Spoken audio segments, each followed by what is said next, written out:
توقف لا توقف حرك سيارتك لا توقف حرك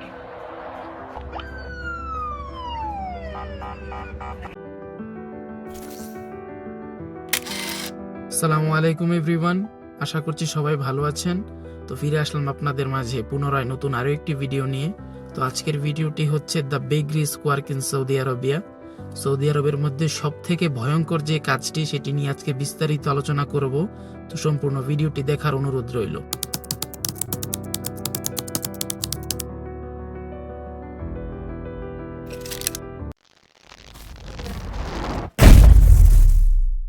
আমি আপনাদেরকে কয়েকটি কাজ দেখাবো, আপনারা নিজেরাই বিবেচনা করবেন কোন কাজটি কঠিন।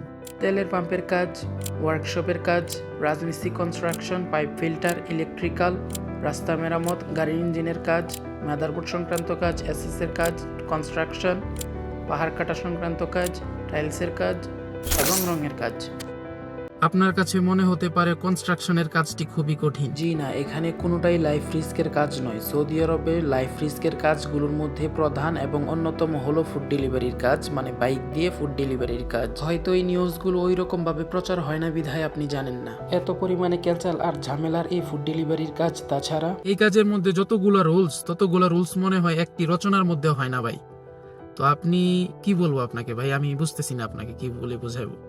তো এতটুকু শুধু বলি যে রুলসের শেষ নাই ভাই এই কাজে। আমাদের দেশের হয়তো অনেকেই এটাই মনে করে যে ফুড ডেলিভারির কাজ কতই না সহজ, রেস্টুরেন্ট থেকে শুধু কাস্টমারের বাড়িতে খাবার পৌঁছে দেওয়া এই আর কি কঠিন কাজ। কিন্তু বাস্তবতা খুবই কঠিন। এখানকার পরিবেশ স্বপ্নের থেকেও ভয়ঙ্কর। প্রতিদিন আপনাকে নতুন কোনো বিপদের সম্মুখীন হতে হবে, আর এটাই বাস্তব। সাম্প্রতিক গণনার ভিত্তিতে প্রতিদিন সৌদি আরবে গড়ে একদিনে 20 থেকে 25টা অ্যাক্সিডেন্ট হয়, যা কিনা শুধুমাত্র বাইক রাইডার মানে ফুড ডেলিভারির কাজে যারা কর্মরত।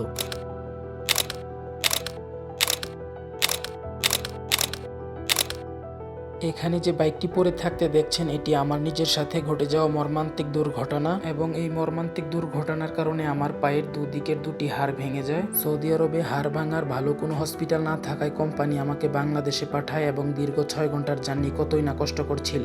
সাম্প্রতিক পরিসংখ্যান অনুযায়ী 2024-25 সালের গণনা হিসেবে 2024 সালে মোটরসাইকেল দুর্ঘটনায় 67 জন মারা গেছে।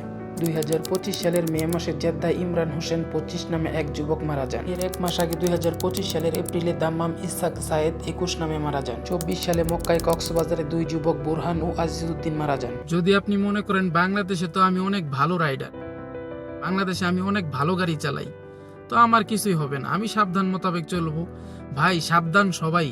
আমি নিজেও খুব সতর্কতার সহিত গাড়ি চালাই। ধরে নিলাম আপনি খুব সতর্কতার সহিত বাইক চালান, কিন্তু কতক্ষণ চালাবেন? আপনার যদিও কোনো ভুল না থাকে তাহলে আপনাকে অন্য গাড়ি এসে ধাক্কা দিয়ে চলে যাবে, তখন আপনি কি করবেন? এই কাজ আমি নিজেও করেছি 1.5 বছরের উপরে। হাঙ্গারি স্টেশনে কিভাবে আপনি কাজ করবেন? দেশ থেকে এটাই ভেবে আসছিলাম যে হয়তো এই কাজটি খুবই সহজ হবে। আসার পর কোম্পানি সবাই একসাথে কেক কেটে তারপর কাজের দিকে অগ্রসর হলাম। প্রথমে তো সবকিছু স্বাভাবিক মনে হচ্ছিল। আমার কর্মস্থল ছিল জেদ্দা শহরে। এরপর আস্তে আস্তে পরিবেশ ঘোলাটে হতে শুরু করে। এই মাসে যদি কিছু অর্ডার থাকে তো সামনের মাসে অর্ডারের চাপ খুবই কম হয়ে যায়। একদিকে সময় মতো অর্ডার কমপ্লিট করতে না পারলে কোম্পানি কথা শোনায়, আরেকদিকে গাড়ির ইন্স্যুরেন্স। এমনকি যদি আপনার বাইকের ইন্স্যুরেন্স তামিন মানে কাগজপত্র যদি ঠিক না থাকে তাহলে অবশ্যই আপনাকে পুলিশ জব্দ করবে। এই বিষয়টি মাথায় রাখতে হবে। এদিকে জেদ্দায় তাপমাত্রা 52 ডিগ্রি অতিক্রম করে ফেলে। এত পরিমাণ তীব্র তাপমাত্রায় কি কাজ করা সম্ভব আপনারাই বলুন। ভাই মেনে নিলাম আমি মিথ্যে বলতেছি বা বানিয়ে বলতেছি, তা আপনারা শুধু 2টি ক্লিপ দেখুন, তাহলে আশা করি মোটামুটি কিছুটা হলেও বুঝবেন।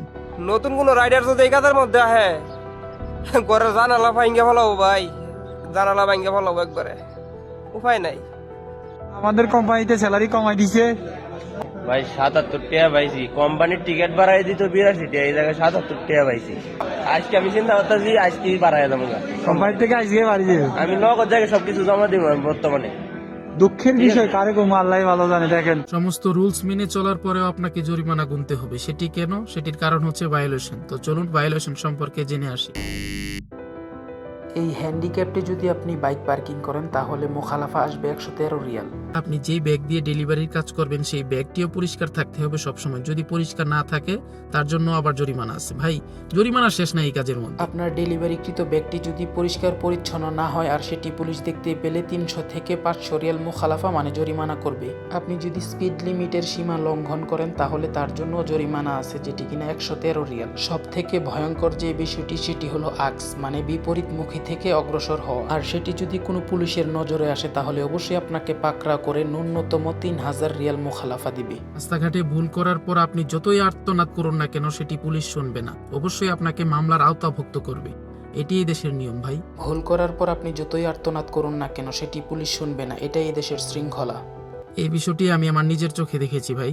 আমাদের কোম্পানির এক ভাই, তো নাম নাহার নাই বলি, তো সে আকসে ঢুকেছিল মানে বিপরীতমুখী থেকে ঢুকেছিল। তার অর্ডার আসার পর সে রেস্টুরেন্টে যাচ্ছিল, কিন্তু পুলিশ সেটা দেখে ফেলে অল্প একটু জায়গার জন্য তাকে 3000 রিয়াল মুখালাফা মানে জরিমানা করে, যেটি কিনা বাংলাদেশের প্রায় 1 লক্ষ টাকা। এবং বৃষ্টিপাতে যখন রাস্তাঘাটে পানি জমে যায় তখন অ্যাক্সিডেন্টের হার প্রায় 45% বেড়ে যায়। এই চিত্রগুলো হয়তো আপনারা আগেও দেখেছেন, জেদ্দায় বৃষ্টিপাত হলে এরকম অবস্থা হয় এবং অসংখ্য রাইডাররা অ্যাক্সিডেন্টের শিকার হয়। এবং যেটির অনুসারে মোটরসাইকেল দুর্ঘটনায় আহতদের মধ্যে 86.7% ফ্র্যাকচার হাড় ভাঙা, 31.1% মাথায় আঘাত রক্তক্ষরণ, 27.5% কাটা খোলা ঘা, অনেক ক্ষেত্রে অস্ত্রোপচার লাগে প্রায় 70% এবং 28% দীর্ঘমেয়াদী অক্ষমতা নিয়ে বাড়ি ফেরা। এত কিছু জানার পরেও কি আপনি সতর্ক হবেন না? আপনি অন্য যে কোনো কাজে আসতে পারেন, আমার কোনো আপত্তি নেই, বা আপনি এই কাজেও আসতে পারেন, আমার কোনো আপত্তি নেই। কিন্তু ভাই অতিরিক্ত বেতনের আশায় অন্যের কথা শুনে এই ভয়ঙ্কর লাইফ রিস্কের কাজে আসবেন না দয়া করে।